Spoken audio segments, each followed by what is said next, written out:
എൻ്റെ 10ാം ക്ലാസ്സിൽ എന്നെ പഠിപ്പിച്ച മലയാളം മുൻഷി എന്നോട് ചോദിച്ചു തിലകൻ്റെ അർത്ഥം എന്താണെന്ന്.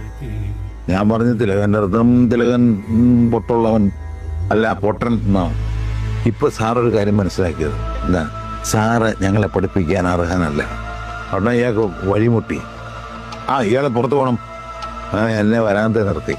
ഞാൻ വരാന്ത നിന്ന് ക്ലാസ് അറ്റൻഡ് ചെയ്തപ്പോൾ ഇവിടെ നിൽക്കാൻ പാടില്ലെന്ന് പറഞ്ഞു. ഹെഡ് മാസ്റ്റർ കൂടി മാപ്പ് പറഞ്ഞ് കേൾക്കാമെന്ന് പറഞ്ഞു. ഞാൻ പറഞ്ഞു ഞാനൊരു കുറ്റവും ചെയ്തിട്ടില്ല, മാപ്പ് പറയുന്നത്. മാപ്പ് പറഞ്ഞില്ല. എന്നെ ആ കൊല്ലം, അതായത് 10ാം ക്ലാസ്സിൽ മലയാളം ക്ലാസ് കയറ്റിയില്ല. ഞാൻ വിദ്യാർത്ഥി മുതിർത്തി പോയിട്ട് മലയാളം ഗൈഡ് വാങ്ങിച്ച് ഈ പീരീഡിൽ പോയിരുന്ന് പഠിച്ചിട്ട് എനിക്ക് 89 മാർക്കുണ്ടായിരുന്നു മലയാളം. ഞാൻ എൻ്റെ സർട്ടിഫിക്കറ്റ് ബുക്ക് വാങ്ങിച്ച് കോളേജിൽ ചേരാനായിട്ട് MD സെമിനാരിൽ നിന്ന് ഇങ്ങനെ പുറത്തേക്ക് വരുമ്പോൾ മെയിൻ ഗേറ്റിൽ കൂടി മലയാളം മുൻഷി കയറി വരിക. എന്നോട് ചോദിച്ചു, ജയിച്ചോടാ നിങ്ങൾ ജയിച്ചു കാണുക? അപ്പം ജയിച്ചു സാറേ, ഫസ്റ്റ് ചാൻസ് ജയിച്ചു. എത്ര മാർക്കുണ്ട്? നമ്മളെ നല്ല മാർക്കുണ്ട്. മൊത്തം മാർക്ക് പറയും മലയാളത്തിൻ്റെ കാണുമെന്ന് ചോദിച്ചു. 89 ഉണ്ട് സാറേ.